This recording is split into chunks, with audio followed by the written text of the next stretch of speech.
Hello everyone, welcome back. Welcome to my camera talks. आज मैं बात करने वाला हूँ एक्सपोजर ट्रायंगल के बारे में। थ्रू आउट हमारी सारी वीडियोस में हम अलग अलग टॉपिक्स कवर कर रहे हैं आपके लिए। बेसिक फोटोग्राफर, जो बेसिक बिगिनर फोटोग्राफर्स हैं, जो बेसिक से स्टार्ट कर रहे हैं, और जो इंटरमीडिएट हैं उनके लिए भी।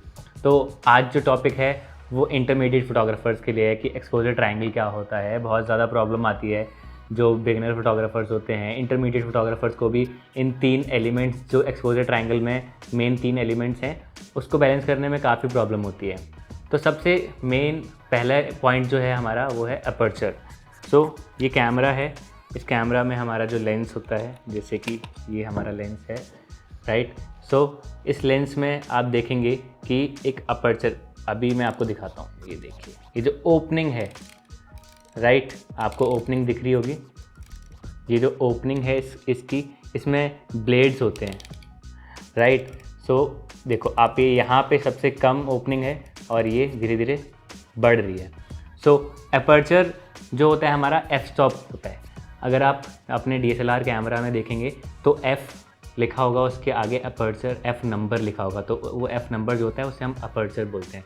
अपर्चर हमारा होता है 1.8, 3.2, राइट। अगर मैं इस कैमरा में, इस लेंस में देखता हूँ तो इसमें जो अपर्चर है वो हमारा मैनुअल है। आजकल जो DSLR कैमराज हैं उसमें ऑटो होता है हमारा अपर्चर। ऑटो मतलब अलग अलग मोड्स होते हैं, उसमें आप सेट भी कर सकते हैं। और जैसे मैनुअल है तो मैनुअल में आप अपना अपर्चर खुद सेट करेंगे अंदर बटन से। बट इसमें आपके पास एक रिंग होती थी, रिंग के ऊपर लिखा होता था, रिंग लेंस के ऊपर जो होती है। तो इसमें अगर मैं अपर्चर देखूंगा तो यहाँ पे लिखा हुआ है 2, 2.8, 4, 5.6, 8, 11, 16 एंड 12। मैं अगर इसमें 2 अपर्चर ओपन करता हूँ तो आप देखेंगे कि 2 पे एकदम ज़्यादा ओपनिंग है इसकी, राइट, ज़्यादा ओपनिंग है। एंड मैं अगर अब इसको 22 करता हूँ तो इसकी ओपनिंग बहुत कम हो गई, जो कि आपको कैमरा में भी नहीं दिख रहा होगा। तो अपर्चर का सबसे मेन जो, अगर हम फंडा बोलें तो क्या है कि अपर्चर में आपका अगर नंबर कम होगा, लाइक अपर्चर अगर 2 है तो ओपनिंग ज़्यादा होगी, ज़्यादा ओपनिंग होगी। और अगर अपर्चर का नंबर ज़्यादा है, 22 है, तो ओपनिंग बहुत कम होगी। जैसा मैं एक बेसिक सा एग्जांपल लेता हूँ कि जब आप क्रिकेट खेलते हैं तो जब आप फील्ड पे फील्डिंग कर रहे होते हैं तो बैट्समैन बॉल मारता है तो आप दूर से ऐसे आइस छोटी करके देखते हैं कि बॉल आ रही है दूर से, तो आप पूरा हाई डेप्थ ऑफ फील्ड रखते हैं। तो उसमें हम अपर्चर माने अगर नंबर्स में, तो हम अपनी आइस का अपर्चर 22 रखते हैं, आइस छोटी करते हैं और दूर तक देखते हैं, राइट। और अगर उसी की जगह हम एक और एग्जांपल लेते हैं, एक और एग्जांपल कि आप अपनी फिंगर लो और फिंगर को ऐसे फ्रंट अपने फेस के आगे रखो और फोकस करो, तो आप देखोगे कि बाकी सारा पीछे का ब्लर हो जाएगा और ये फिंगर आपकी फोकस में रहेगी। ये एक बहुत बड़ा अच्छा एग्जांपल है। और जब आप ऐसे देखोगे तो आइज़ आपकी ज़्यादा ओपन होंगी। तो बिल्कुल बेसिक है ये समझने के लिए कि जितनी ज़्यादा ओपनिंग आइज़ की होगी उतनी ज़्यादा लाइट आएगी और नंबर हमारा कम होगा। ये ऑपोजिट है, अगर नंबर कम है तो ओपनिंग ज़्यादा है, नंबर ज़्यादा है तो ओपनिंग कम है, राइट। इसको आप बेसिक एग्जांपल जो मैंने आपको बताया वो उस एग्जांपल से आप इजीली समझ सकते हैं, राइट। उसके बाद हमारा अपर्चर के बाद आता है शटर स्पीड। तो अगर आप अपने कैमरा में देखेंगे तो शटर स्पीड 1/, करके होती है और वो सेकंड्स में भी जाती है। तो अगर मुझसे कोई पूछता है कि शटर स्पीड क्या रखनी चाहिए, एक हैंड हेल्ड कैमरा अगर मैं हैंडल कर रहा हूँ, अगर इस कैमरा को मैं हाथ से फ़ोटो क्लिक कर रहा हूँ, ट्राइपॉड यूज़ नहीं कर रहा हूँ, तो आप अगर अभी बिल्कुल न्यू हो, कैमरा आपने जस्ट अभी यूज़ करना स्टार्ट किया है, तो आपको एटलीस्ट 1/160 रखनी है शटर स्पीड अपने कैमरा की, जिससे कि आप अपने फ़ोटोग्राफ्स को ईज़िली ले पाएँ और आपकी फ़ोटोज़ शेकी ना हो, राइट, वो ब्लर ना हो। और अगर आप अपना ट्राइपॉड यूज़ करते हैं तो आप उसको ईज़िली कितना भी लेके जा सकते हैं, 1/60 कर लें, 1/20 कर लें। वो ये भी डिपेंड करता है कि अगर आप कोई ऐसा सब्जेक्ट क्लिक कर रहे हैं जो आपके कंट्रोल में है, जैसे आप स्टिल लाइफ क्लिक कर रहे हैं, तो स्टिल लाइफ आपको पता है कि आपने ये कैमरा यहाँ पे रख दिया तो ये कैमरा यहाँ से कहीं जाने नहीं वाला, तो आप अपनी शटर स्पीड कितनी भी कम लेके जा सकते हैं, राइट। आप उसे 1 सेकंड भी ले जा सकते हैं, 2 सेकंड भी ले जा सकते हैं, 3 सेकंड भी, 4 सेकंड भी। तो वो अगर आपका सब्जेक्ट आपको पता है कि आप किसी लाइक एनिमल की फ़ोटो ले रहे हैं तो आपको पता है कि जो आपका डॉग है वो मूव करेगा, राइट। तो आप वहाँ पे उस हिसाब से उसकी शटर स्पीड रखें। अब shutter speed, high shutter speed भी होती है, हम बोलते हैं हाई शटर स्पीड क्या होती है। तो शटर स्पीड हाई का मतलब है 1/450, 1/800, 1/2000। अगर हम बहुत ज़्यादा तेज़ कोई क्या कहते हैं सब्जेक्ट है हमारा जिसकी हम फ़ोटो क्लिक कर रहे हैं, जैसे कि अगर हम बॉल है, अगर हम बॉल को पानी में फेंक रहे हैं, तो अब वो पानी में जाएगी बॉल, फिर उसके पानी की जो स्प्लैश उठेगा, राइट, उस स्प्लैश को आपको फ्रीज़ करना है। तो वहाँ पे आपको उसको क्लिक करने के लिए 1/800 रखो आप, राइट, 1/800 रखो आप शटर स्पीड, और आप आउटडोर कर रहे हो तो इन सब एलिमेंट्स को आपको अपने नीड रिक्वायरमेंट के हिसाब से आपको वो करना पड़ेगा, राइट। तो मैं ISO की बात कर रहा था कि ISO क्या होता है। तो ISO हमारे एक्सपोजर ट्रायंगल का थर्ड एलिमेंट है। इस थर्ड एलिमेंट को हम बहुत ज़्यादा यूज़ करते हैं इंडोर। जब हम इंडोर फोटोग्राफी करते हैं तो हमें पता है कि हमारे पास इतनी स्पेसिफिक लाइट नहीं है कि जो हमारे सब्जेक्ट को ज़्यादा लिट कर पाए। तो यहाँ पे सबसे पहले हम अपर्चर अपना देखेंगे, कितना अपर्चर हम रख सकते हैं।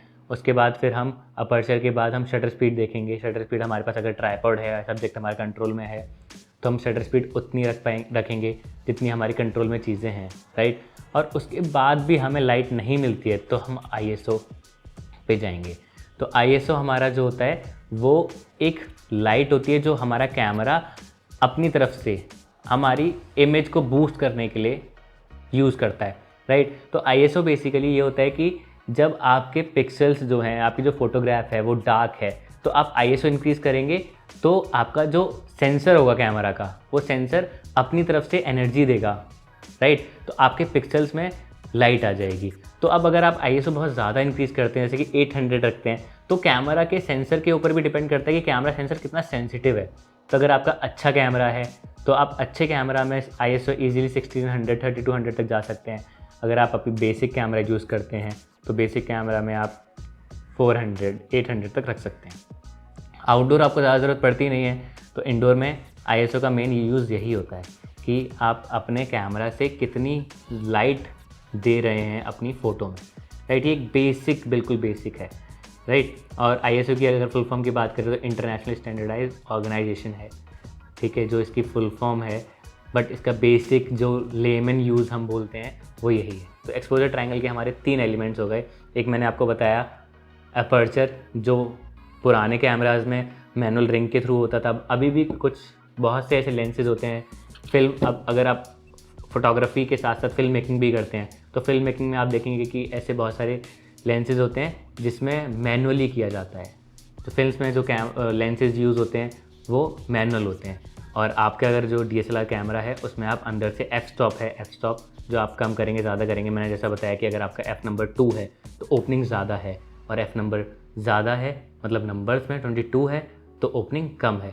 अब इसको 2 टर्म्स में और हम डिवाइड कर सकते हैं, शैलो डेप्थ ऑफ फील्ड और हाई डेप्थ ऑफ फील्ड। तो अगर आप अपर्चर कम रखेंगे तो शैलो डेप्थ ऑफ फील्ड, जो आजकल आप फ़ोन कैमराज में देखते हैं कि पोर्ट्रेट मोड है, पोर्ट्रेट मोड में वो शैलो डेप्थ ऑफ फील्ड कर देता है। सॉफ्टवेयर के हेल्प से करता है वो, DSLR में आज अपर्चर के थ्रू करते हैं, राइट। और हाई डेप्थ ऑफ फील्ड अपना लैंडस्केप के लिए यूज़ होता है। आप अगर लैंडस्केप फोटोग्राफी कर रहे हैं तो वहाँ पे आप हाई डेप्थ ऑफ फील्ड रखेंगे, आपको सारी चीज़ें फोकस में चाहिए, तो आप aperture 20, 22, 16 according to your need exposure triangle को बैलेंस करते हुए रखेंगे। और ISO अगर आप इंडोर क्लिक कर रहे हैं, कोई स्टिल लाइफ क्लिक कर रहे हैं, तो वहाँ पे आपको अगर ज़रूरत है लास्ट में बिल्कुल, तो आप ISO अपना इंक्रीज़ करेंगे 200, 400, 800, राइट। सो ये 3 एलिमेंट हैं जो आपको एक्सपोजर ट्रायंगल में मिलेंगे। एक्सपोजर ट्रायंगल सबसे इंपॉर्टेंट होता है। आप मैनुअल, एक ऐसा मैनुअल मोड ही है जिसमें आप ये तीनों एलिमेंट को कवर कर सकते हैं या तीनों एलिमेंट्स को चेंज कर सकते हैं। सो सारे पॉइंटर्स मैंने आपको अच्छे से एक्सप्लेन कर दिए हैं, अच्छे से एग्जांपल्स के साथ एक्सप्लेन कर दिए हैं। अभी भी आपको कोई कन्फ्यूजन है तो कमेंट बॉक्स में ज़रूर कमेंट करें, मैं आपको अच्छे से वहाँ पे भी एक्सप्लेन कर दूँगा। और कोई और ज़्यादा कन्फ्यूजन है तो हम स्पेसिफिकली हर टॉपिक पे एक वीडियो बनाएंगे आने वाले टाइम में। ISO पे भी बनाएंगे, अपर्चर भी बनाएंगे, शटर स्पीड पे भी बनाएंगे। शटर स्पीड पे भी कैसे आप पैनो शॉट्स कैसे ले सकते हैं, और बहुत सारे ऐसी टेक्निक्स हैं जिस सब के बारे में हम बात करने वाले। स्पेसिफिक कोई टेक्निक आपको सीखनी है तो आप कमेंट बॉक्स में कमेंट करें और ज़रूर बताएं हमें।